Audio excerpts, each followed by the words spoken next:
Welcome back, everybody. Matt in the back here. So, we got some very surprising news. Friday evening, breaking news, in fact. The director of the last three Spider-Man movies, Spider-Man Homecoming, Spider-Man Far From Home, and the recent $1 million film, Spider-Man No Way Home, Jon Watts, the director, is leaving, whatever you want to refer to it as, Fantastic Four. Yay! Yay! Yay! Probably not the response you wanted me, you thought I was going to give. And I'm going to give you my reason. Now, first of all, they announced Jon Watts as the director of Fantastic Four back in December of 2020 when they had their investors meeting. I don't know, maybe I was sitting here on my computer and watching it, and they announced Jon Watts is going to be directing the new Fantastic Four reboot for Marvel, for the MCU. I thought, oh, even then, I was like, oh, that's an odd choice. And here's why. For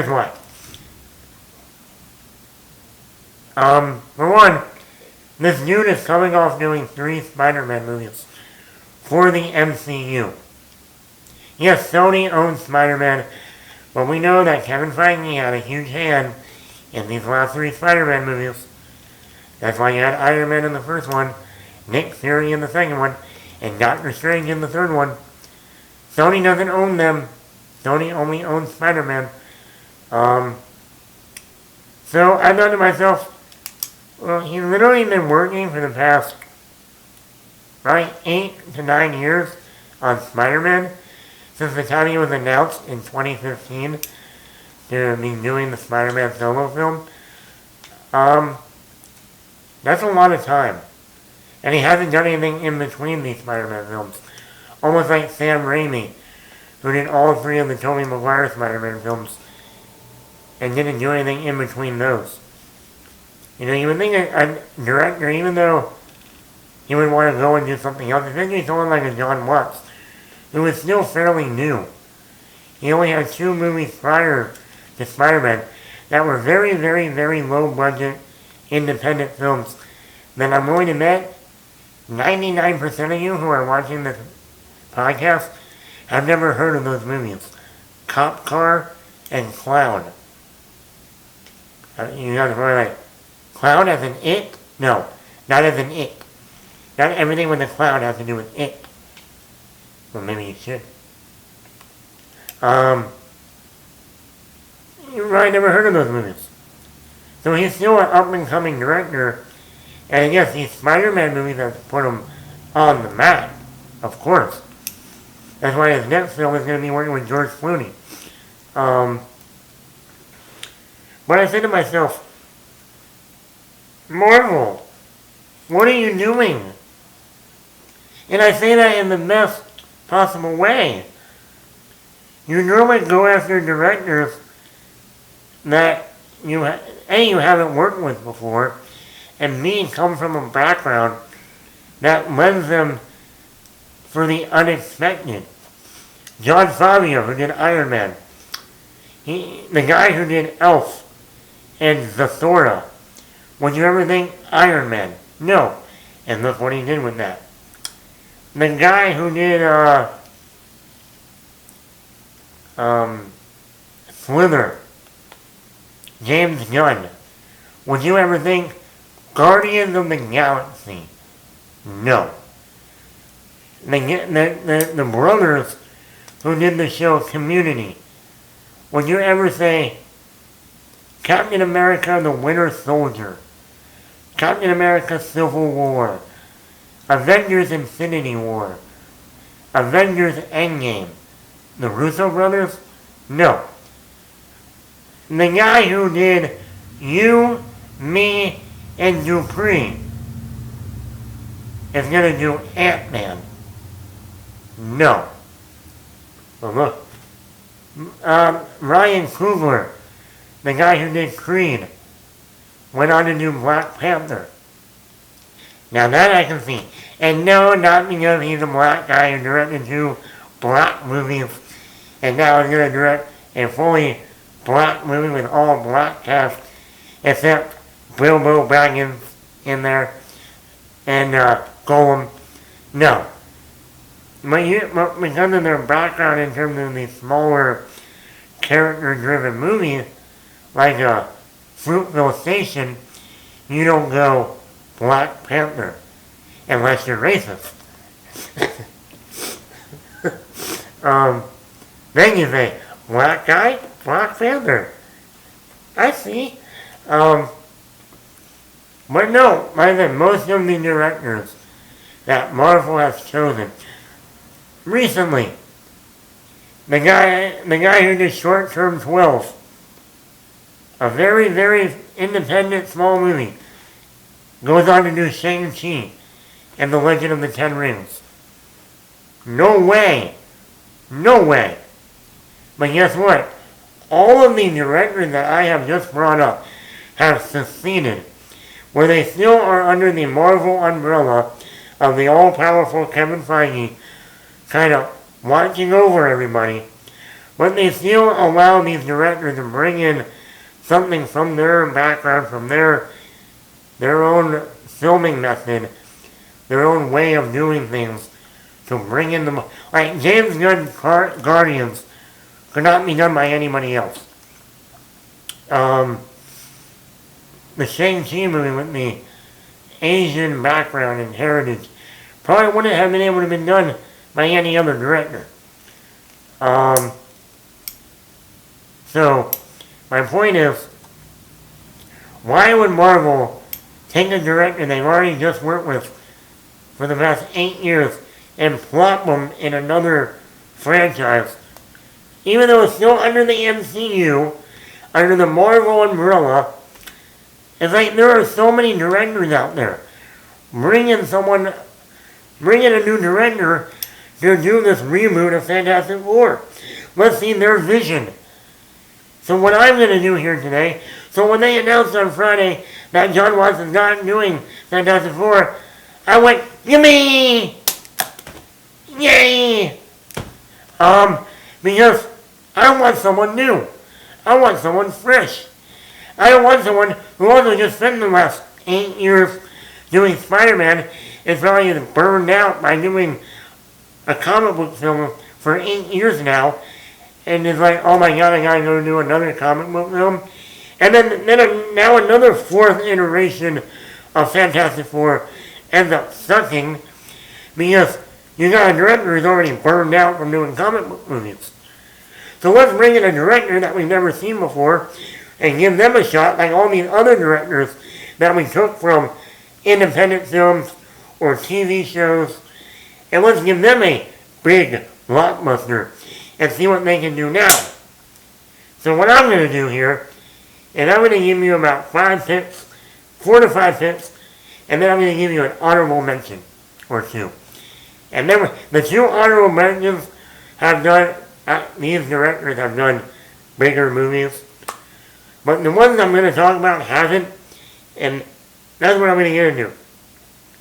So, my number 1, well, not my number 1, I'm not doing an order here, I'm just going to go down the list. So,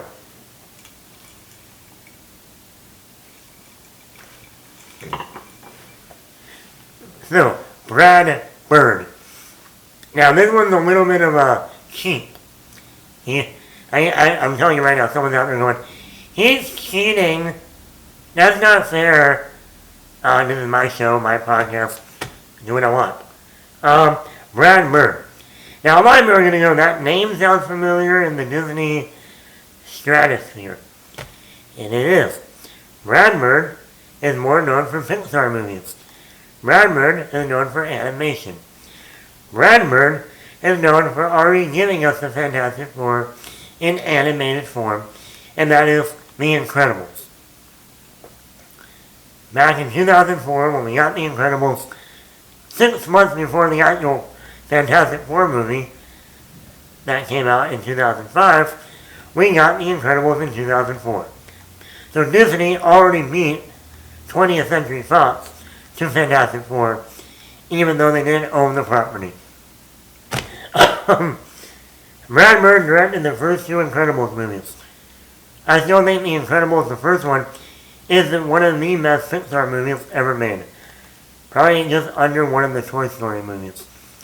Action, funny, character-driven, that family dynamic. Most of them all have the same powers. You got the one who can run fast, you got the one with Elastigirl, one of them can be invisible, one of them has fire, one of them is big and strong. So you really got the Fantastic Four and the Incredibles. But Brad Bird, after the Incredibles, Brad Bird went on into live action and he did Mission Impossible Ghost Protocol, the fourth Mission Impossible movie. And once again, that is considered one of the best Mission Impossible movies. So, between a spy thriller, live action in Mission Impossible, and already doing The Incredibles, I would say Brad Bird is probably one of your best bets. And yeah, you can say safe choices. Well, if he's only done like one live action movie, you know what? Give it to him. Give him Fantastic Four. Because the Fantastic Four will not be like The Incredibles. The family members are different, you know. And you can still develop, and it has more sci-fi angle to it. You have like a Doctor Doom in there. I mean, you can do something interesting. So even though he's kind of a cheat, I think Brad Bird would be a good choice. My next pick, Travis Knight. Travis Knight is another one who came from animation background. He's been working with Laika Studios. He did Kubo and the Two Strings, the stop-motion animated movie. Very good movie. He's helped with other Laika projects. But then in 2018, he did his first live-action movie in the movie Bumblebee with Haley Steinfeld. Finally a Transformers movie not directed by Michael Bay. And guess what? It was a great success and a very good movie. And he has something about, and Bumblebee had the action, but also had a lot of character development and a lot of heart. A lot of heart. And in a Fantastic Four movie, dealing with a family, you're going to want that. You're going to want the character development and that heart in the family. Not to go up with the action on screen. So I think Travis, once again, and also a director that not a lot of people know, a director that is still, building his career, this would be an awesome opportunity for him. Another director, Steven Chbosky. I don't know the last name, how to pronounce it. I'm just going to call him Steven. Steven is my name. My island. Yes, it's mine. It's my island. Steven Chbosky. He has directed two of my favorite movies of their respective years. In 2012, he did The Perks of Being a Wallflower. And then in 2017, he did the movie Wonder. Both movies are great. And one thing both of these movies have, a lot of heart and a family dynamic. The Perks of Being a Wallflower, my light went out. The Perks of Being a Wallflower has a lot of drama underneath it, a lot of psychological issues, and dealing with the family dynamic of that was great. Then you move over to Wonder, where you have this boy who's born different, and you got parents and Julia Roberts, Owen Wilson, and the sister, and you got this family dynamic that works great. And let me go to Wonder. Wonder is the pre-test to Fantastic Four. Because Fantastic Four, you got this family with powers that they're not used to. People react to them differently, you know. So to have that aspect and then Wonder of this boy was born different, and how society looks at him, and how the family has to deal with that. You'll carry that over in a Fantastic Four movie. That can be very good. And like that, he's done smaller movies to get the opportunity to do a big blockbuster, but still having the heart and the family dynamic of like a Fantastic Four could really be a great opportunity for him. Alright, another director, Gore Verbinski. Gore.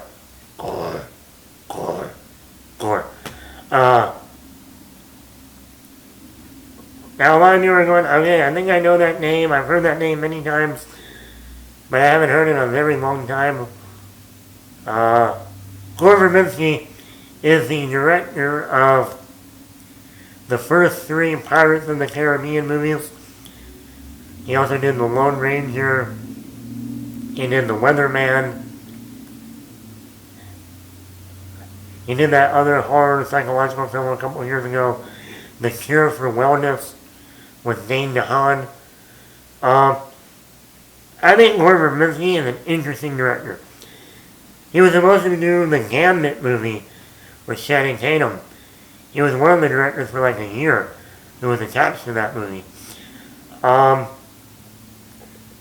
think what Gore Verbinski did with the Pirates of the movie, the first 3 Pirates of the Caribbean movies, was great.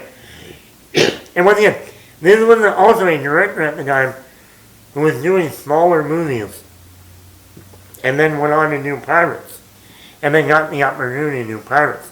So he is one of those directors that went from small to he then got the permission, got picked to do this big blockbuster, Pirates of the Caribbean. And look what he did with that. Great job. And like I said, he did that. He did The Lone Ranger, not that great of a movie, but good action. He did Rango. I think he would be an interesting choice. I think he's a name that people would not come up with right away. Oh yeah, Gore Verbinski. But he's worked with Disney before, many times. He knew with a lot of characters, like we saw in Pirates of the Caribbean. He can do action, like we saw in Pirates of the Caribbean. He can do the special effects. Once again, Davy Jones is still, to this day, looks phenomenal with that CGI. Still, to this day, 14 years later.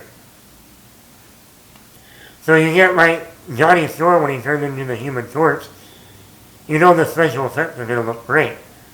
Because Gore Verbinski is going to make sure of that. The action scenes in Pirates were great. And then like that, you look at the special effects of the first movie. All the skeletons. Or Davy Jones, or this, or that. I think Gore Verbinski would bring something interesting.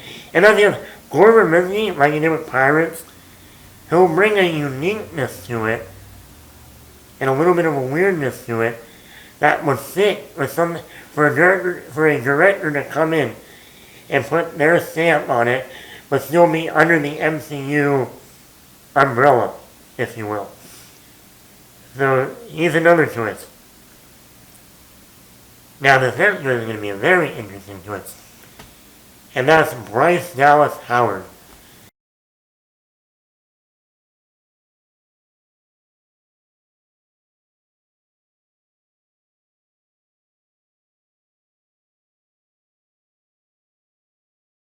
Would be the Fantastic Four movies have failed, and if you want to bring in a director that has already reinvigorated a franchise, like the Fast and Furious franchise, when he came in and did Tokyo Drift, and then Fast and Furious 4, where he brought all the original actors back, and then the godfather of Fast and Furious movies, Fast 5, and then Fast and Furious 6, he has proven he can do action.